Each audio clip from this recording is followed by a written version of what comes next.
Welcome back to Longstreet's Attack with the Whirlpool scenario. We're up to turn 6 p.m. turn, and after the 5:40 turn, there was quite the heavy fighting. I expect this turn to be a little bit more of a recovery type turn for both sides. The reason why I say that is you can see Kershaw has been beat up pretty good here. Both 15th South Carolina, 3rd South Carolina Battalion are reduced. We've got some shaken units down here. We've got Anderson still battle worn here as well. Roberson's moved up to cover, but there's a bunch of Union troops in front of him, so I don't think they'll get too much of a push on. Plus, from the Union perspective too, there is reinforcements coming in the form of the U.S. regulars under Burbank and then division commanded by Ayres. So they'll be coming on here to reinforce as well. So it's going to be a little bit of slower action. I'm feeling with this as we move forward into the 6 p.m. turn.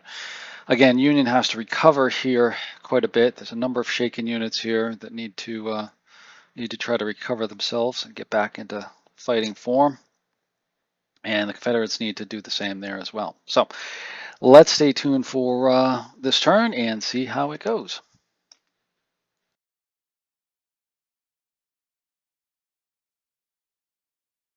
So here we go, onward to the 6 p.m. turn, and there's going to be a lot of recoveries here first off. So we're going to start this one off, not with the Union artillery, but with actually, what happens here. There's going to be some shooting here by the Union artillery, not to say we didn't change the sequence of play, but they're all going to be misses here. You can see Smith's artillery fires. And then we're going to take Winslow, and they're going to recover their morale hit, or they're going to move, actually, sorry. They're actually going to move into a position where they can recover their morale hit on the next turn. And then we're going to try to get the Phillips battery to recover.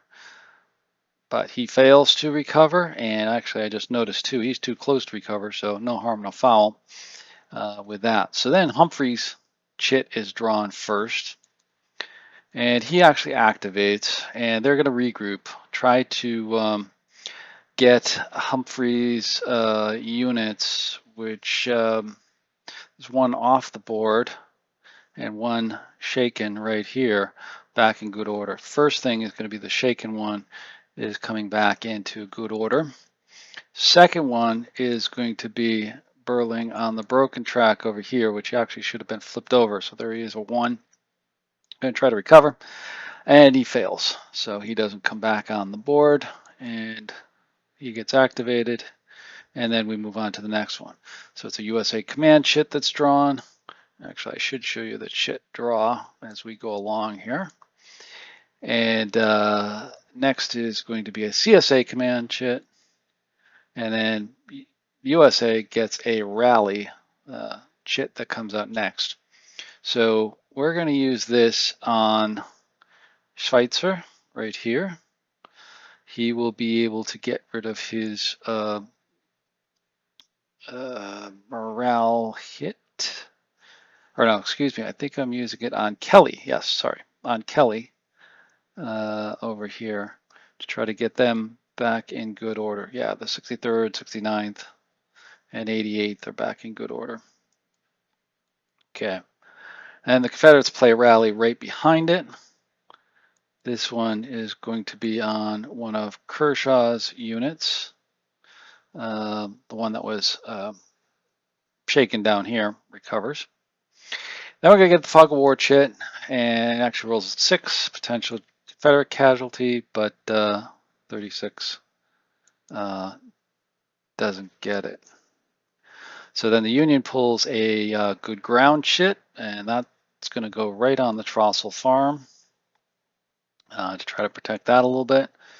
And another CSA command chit, and then Ayres comes out. Now Ayres is reinforcements with Burbank right here.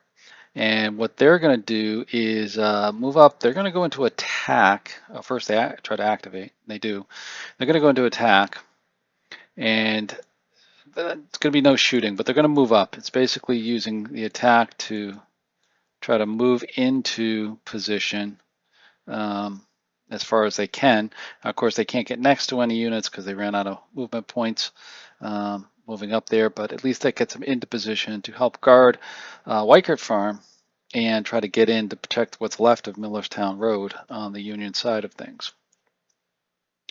CSE event shit's drawn, and that's going to be a firefight, and we're going to do a quick little firefight with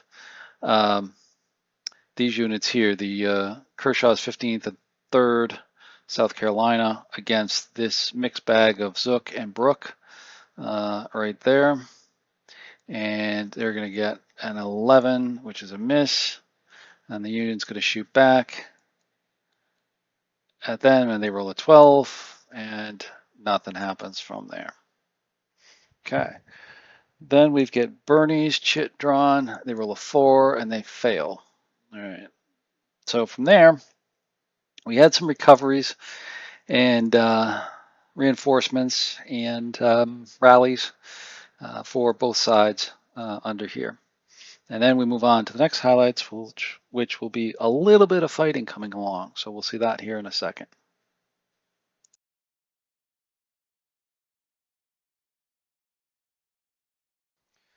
So now we come to McClaw's chit that comes out, and we're going to see if he activates, and he does.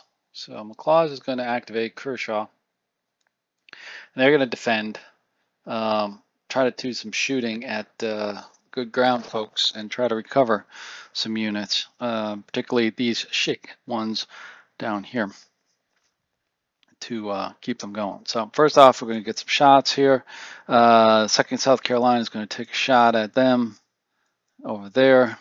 Roll a 65, which is going to be a hit, but there was no damage.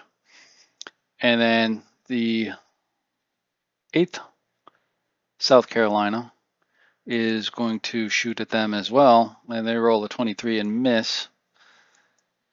And then these guys over here, 15th and 3rd South Carolina Battalion, is going to shoot into the woods, and they roll a 61, which is going to be a hit, and a 65. So that is going to flip over the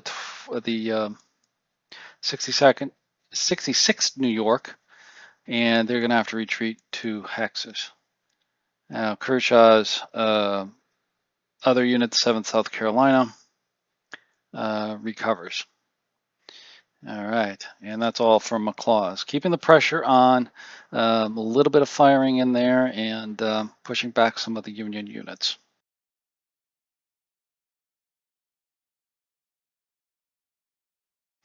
Okay, we're back, and we're going to have Zook moving and going into the attack after Caldwell activates. And Zook is going to try to go after the South Carolinians right in front of him here in the field in front of the woods. So first off, he's going to do some shooting at them, and he's going to shoot at them. They get a 46, which is a hit as a routine, and then a 42, which is a no damage on them. So now he's going to maneuver units to get in for the attack. So we're going to have these 2 units here, the 140th Pennsylvania, plus the other 2 units here, go into the attack on the 15th South Carolina and the 3rd South Carolina. So first off, we're going to get the firing by the Confederates. They actually fired back at the 140th, and they missed. And then the unit player rolls 1-5, which barely gets a hit, and then just drives them back, retreat 2 hexes, and gets them out of there. So Zook pushes them back a little bit, and kind of gives a break to the line.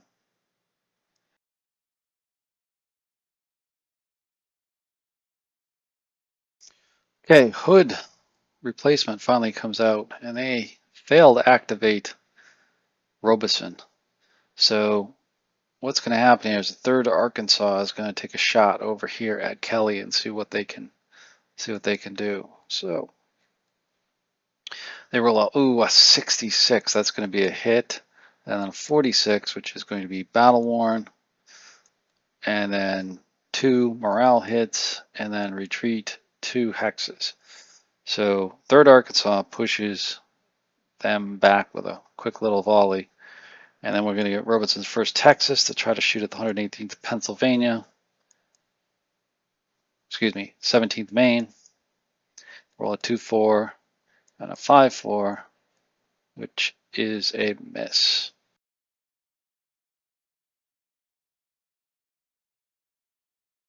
So at the end of the turn, here's the situation for both the Union and Confederates.